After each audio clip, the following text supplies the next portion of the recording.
Ya, oke, sahabat. Pada hari ini kegiatan kita akan melakukan press conference terkait dengan para klien yang sedang saya tangani. Ini klien-klien ini adalah pemilik, penggarap, dan ahli waris dari tanah di Kabupaten Bogor, daerah Sentul.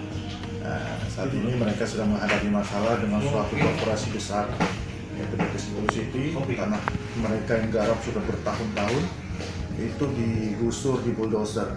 Karenanya PT Sentul City mempunyai SHGB. Nah, ini yang mau kita lihat apakah SHGB-nya sesuai aturan atau tidak. Kita uji nanti. Jadi kita minta kepada aparat atau instansi yang berwenang sampai ke Pak Presiden, kita usut tuntas kasus ini.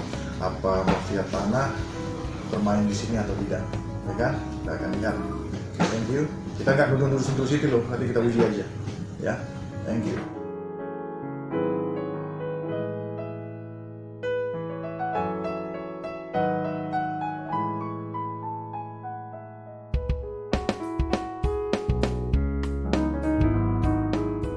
Warahmatullahi wabarakatuh. Terima kasih untuk teman-teman media yang sudah memenuhi undangan liputan pada hari ini. Kami ingin menyampaikan beberapa hal terkait dengan press conference yang akan kami adakan pada hari ini. Ini masalah terkait dengan masalah masyarakat penggarap tanah di Desa Bojongkoneng khususnya, ya kan, yang saat ini sedang mengalami masalah hukum dengan PT Sentul City. Jadi mungkin kalau teman-teman udah tahu, sebelumnya sempat ramai juga dengan Rocky Gerung, kurang lebih perkaranya hampir sama. Cuman di beberapa spesifik data dan dokumen dan fakta yang ada mungkin ada perbedaan, tapi pada prinsipnya sama. Jadi kami selaku kuasa hukum, perkenalkanlah kami dari HMB Law Firm, saya Hendar Samaran Roko, mewakili saat ini 6 orang masyarakat menggarap, ya, yaitu Ibu Aslawati, Ibu Yudiasti, Ibu Cindawani, Ibu Maria Haryanti, Ibu Indriani, dan Bapak Almarhum Yosef. Nah, kebetulan ada kedua orang, Pak Dito dan Pak Toto, yang hadir pada hari. Beliau ini adalah ahli waris dari para klien kami, karena klien kami tidak bisa hadir ya, karena faktor usia rata-rata udah 70 tahun ke atas.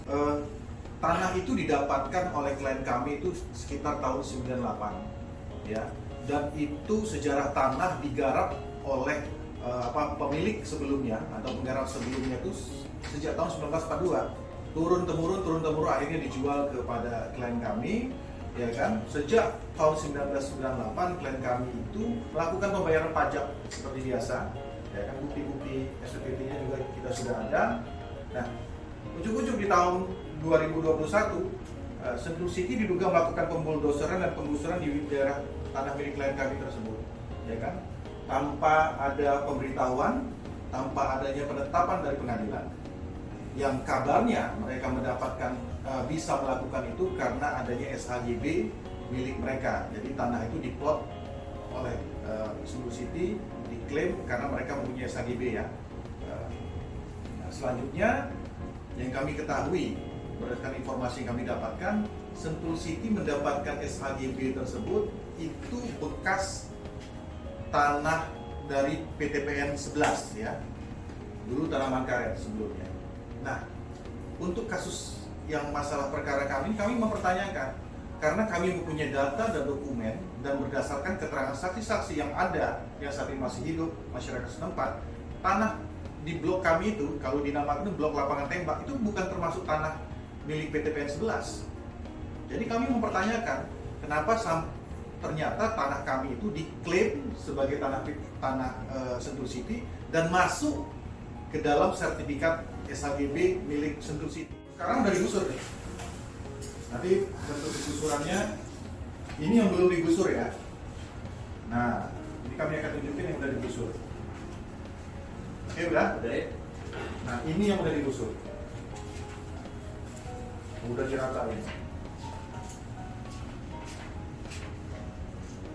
Nah, itu gini. Nah, itu yang ada alat beratnya. Di 2021, kalau kita itu sekitar kapan? Kurang lebih November. Ayo. Ya, apakah benar dalam proses penerbitan sertifikat dan perpanjangan sertifikat SHGB itu dilakukan sesuai dengan aturan dan kaidah-kaidah hukum yang berlaku. Saya ambil contoh, ya kan, dalam melakukan penerbitan SHGB itu tanah harus diukur. Ukurnya itu bukan ukur pakai asal ukur aja, harus on the spot, datang ke lokasi, lihat tanah tersebut kosong nggak nih tanah. Tahun 94 yang katanya infonya ya, diduga bahwa penerbitan sertifikat itu di tahun 94 itu udah banyak penduduk dan sudah dikuasai dan digarap oleh klien kami. Dan tentunya ini yang patut kami menduga, apakah proses itu sudah dilakukan. Kalau ada masyarakat yang menggarap segala macam, kalau diukur pasti tentunya berita acara pengukuran dan berita acara penguasaan fisik. Kenapa bisa terbit? Karena salah satu syaratnya yang lain adalah berita acara penguasaan fisik. Jadi yang ini harus dari pihak pemohon harus ada bukti penguasaan fisik. Nah, penguasaan fisik dan kan faktanya dikuasai oleh klien kami, tidak pernah dikuasai oleh pihak lain. Nah, apakah proses penerbitan syarat-syarat itu sudah dilakukan sesuai dengan fakta dan kondisi yang sebenarnya? Nah, ini yang kita patut mempertanyakannya, ya, seperti itu. Apabila nanti ada permohonan perpanjangan dari pihak manapun termasuk Sentul City untuk ditinjau ulang, karena ini dampaknya besar sekali untuk masyarakat, ya kan, akan menimbulkan konflik sosial, ya kan, hanya menguntungkan pihak-pihak tertentu, sedangkan masyarakat yang sudah menggarap dari tahun 40-an, 50-an ini harusnya dapat ganti rugi, setidaknya itu pun tidak pernah dilakukan, khususnya pada klien kami, ya, seperti itu. Bapak Presiden, Bapak Joko Widodo untuk mengusut tuntas kasus ini. Bagi kami ini merupakan momentum sebenarnya bagi Bapak Presiden untuk memberantas seluruh praktek-praktek, dugaan-dugaan praktek yang tidak benar. Apalagi Pak Presiden mencanangkan atau mempunyai program khusus untuk memberantas mafia tanah. Saya tidak mengatakan bahwa Sentul City mafia tanah, ya. Tapi artinya apa? Seluruh praktek-praktek itu, baik ini di Sentul City yang melibatkan koperasi besar ataupun yang skala medium kecil harus benar-benar diberantas. Dan mungkin ini momentumnya. Itu satu. Kedua, mendesak Menteri Agraria dan Tata Ruang dan Badan Pertanahan Nasional yang beserta jajaran untuk meninjau kembali SHGB tersebut. Dan Menteri BPN, Kementerian BPN dan ATM dan Tata Ruang mempunyai kewenangan untuk melakukan peninjauan tersebut. Apabila ternyata dalam penerbitannya itu banyak hal yang tidak sesuai, ya, itu bisa dikoreksi. Dan kita ingin bahwa BPN mempunyai langkah yang berani untuk melakukan hal tersebut, ya. Untuk mengadakan rapat dengar pendapat bahwa ini harus menjadi konsen bersama supaya sesuai dengan tupoksinya DPR RI bisa melakukan pengawasan kepada lembaga-lembaga yang berwenang, ya, dalam hal ini khusus kepada BPN, ya. Habis itu kita mendesak kepada Bapak Kapolri, Bapak Jenderal Listio Sigit Prabowo dan Bapak Jaksagung, Bapak Dr. ST Burhanuddin untuk mengusut tuntas kasus ini dan menghentikan kegiatan pembuldoseran dan penggusuran secara sepihak di tanah milik klien kami. Berikutnya memohon kepada Gubernur Provinsi Jawa Barat dan Bupati Kabupaten Bogor untuk bersikap netral dan ikut aktif dalam penyelesaian masalah klien kami selaku masyarakat Desa Bojongkoneng yang dirugikan karena adanya penyerobotan tanah ini. Guna melakukan investigasi atas adanya dugaan tindakan pelanggaran HAM yang dilakukan oleh klien kami sebagai pemilik sah objek tanah di Desa Bojongkoneng tersebut. Untuk sementara dari kami sekian, kalau ada pertanyaan. Pertama saya mau tanya, sebenarnya lahannya itu berapa luas? Iya.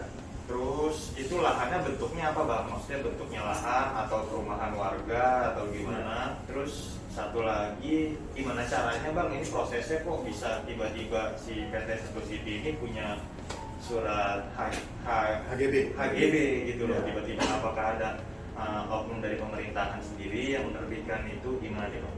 Ya, satu bahwa itu sebenarnya lahan, tadinya lahan perkebunan biasa. Jadi oleh klien kami pada saat selesai dibeli itu ditanami tanaman perkebunan, ya, dan dirawat.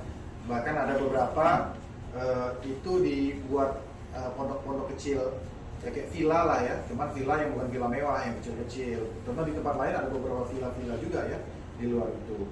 Nah luasnya untuk blok itu sebenarnya blok lapangan tembak itu sekitar kurang lebih 15 hektar. Itu di luar yang lain-lain ya, di Bang Rocky Gerung segala macam itu udah ratusan hektar kalau nggak salah ya. Itu yang lain-lain. Cuma khusus itu emang 15 hektar, dan di blok lapangan tembak itu memang berdasarkan dokumen yang ada dan saksi-saksi orang-orang tua kita itu bukan tanah PT PN 10. Jadi artinya harusnya tidak termasuk masuk HGB-nya Sentul City gitu loh. Nah, kenapa bisa masuk? Ya itu tadi. Apakah ini ada kesalahan maladministrasi dugaannya, atau dugaannya ada orang-orang yang bermain di situ ya, sehingga itu merugikan klien kami seperti itu. Mengharapkan kenetralan dari Gubernur Jawa Barat Ridwan Kamil dan Bupati Bogor Yasin Ibu Yasin.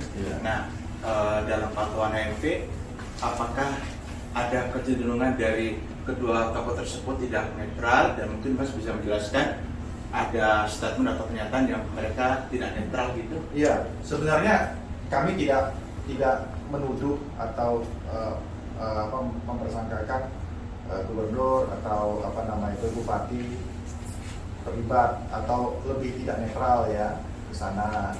Kami sangat mempercayai integritas dari Pak Ridwan Kamil, Kang Emil, dan juga dari Bupati Kabupaten Bogor. Cuman juga artinya ini bentuk himbauan kami ya kan, supaya melihat masalah ini secara jernih dan netral. Jadi sebenarnya nggak perlu kami ingatkan juga, harusnya seperti itu. Cuman ini kan merupakan kami garis bawahi lah ya, bahwa semua pihak aparat, terutama pemerintah daerah harus bersikap netral ya. Nah ini juga sebenarnya nggak bisa disampingkan. Faktanya bahwa dulu ya kan salah satu pengurus Sentul City ya kan itu ditangkap KPK bersama-sama dengan Bupati Bogor yang sebelumnya terkait dengan masalah perizinan tanah juga. Apakah ini ada kaitannya dengan yang ini apa tidak, saya nggak tahu. Cuma ini jadi kekhawatiran kita bersama. Dalam case ini bahwa Sentul City melakukan hal tersebut tidak.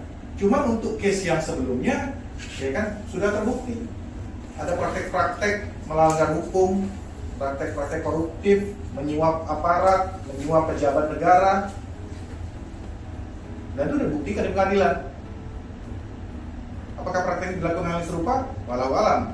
Cuma artinya dengan kejadian-kejadian yang sudah terjadi sebelumnya itu kami harus waspada. Seluruh pihak harus waspada. Ya. Dan harus mengkritisi ini, harus dipelotokin rame-rame. Jadi ini bukan hanya masalah ini saja, ini sudah masalah bersama bahwa ayo kita mengimbau seluruh elemen bangsa, seluruh pejabat-pejabat, jargon 1% 1% penduduk menguasai 90% bagian besar lahan Indonesia ini. Ayo dari sini kita mulai kalau mau, ya kan? Semua kita mulai. Kalau prakteknya betul dan proses perizinan itu dilakukan secara betul, ya kita ya mau apa, cuman faktanya kita dirugikan, klien kita dirugikan, gitu. Seperti itu. Menurut saya Bapak sudah melakukan langkah-langkah masuk ke Kapolri, mungkin kemana yang sekarang mengarah dengan mafia tanah. Iya. Jadi, terus upaya-upaya yang dilakukan kepada pejabat daerah ini apa yang Bapak sudah lakukan? Terus kelengkapan surat-surat mereka seperti apa? Apa Bapak sudah melakukan peninjauan dari sebagai pemilik? Ya, jadi satu kami sudah melayangkan surat ya ke Pak Presiden di minggu lalu ya. Karena kebetulan saya baru 1 bulan dengan perkara ini kurang lebih. Kita sudah layangkan surat ke Pak Presiden, ke KSP juga, surat mohon perlindungan hukum dan atensinya. Juga sudah membuat laporan pengaduan ke BPN. Ya, ke BPN juga sudah kita ajukan, ke DPR RI akan kita ajukan di minggu ini karena kebetulan rekan-rekan kita di DPR RI saat ini sedang reses, jadi mungkin kita ajukan setelah setelah reses juga ke Kapolri kita minta perlindungan hukum dan atensinya. Ya, saya yakin Kapolri yang baru ini integritasnya kita bisa jamin ya, dan ini mudah-mudahan kalau ada aparat-aparat yang di bawah yang melenceng-melenceng, beliau akan sikat tuh biasanya. Jadi termasuk ke Pak Jaksa Agung, karena beliau juga sudah membentuk tim pemberantasan mafia tanah. Dalam waktu dekat kami akan buat laporan ke beliau ke Kejaksaan Agung untuk melihat apakah kita uji secara pidana, apakah benar ada indikasi pidana atau tidak dalam hal ini. Sudah semua saya rasa. Oke teman-teman, terima kasih. Saya tutup. Wabillahi taufiq wal hidayah. Wassalamualaikum warahmatullahi wabarakatuh. Sahabat Hukum HMP, kita baru selesai mengadakan press conference pada hari ini, ya kan, untuk kepentingan hukum klien kami bela mati-matian, apalagi ini tertindas, ya kan, untuk melawan korporasi-korporasi besar.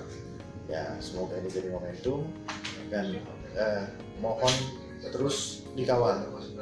Tanpa media, tanpa masyarakat, ya kan, perjuangan kita mungkin tidak akan berbuat. Terima kasih teman-teman, sahabat hukum HMP. Terima kasih.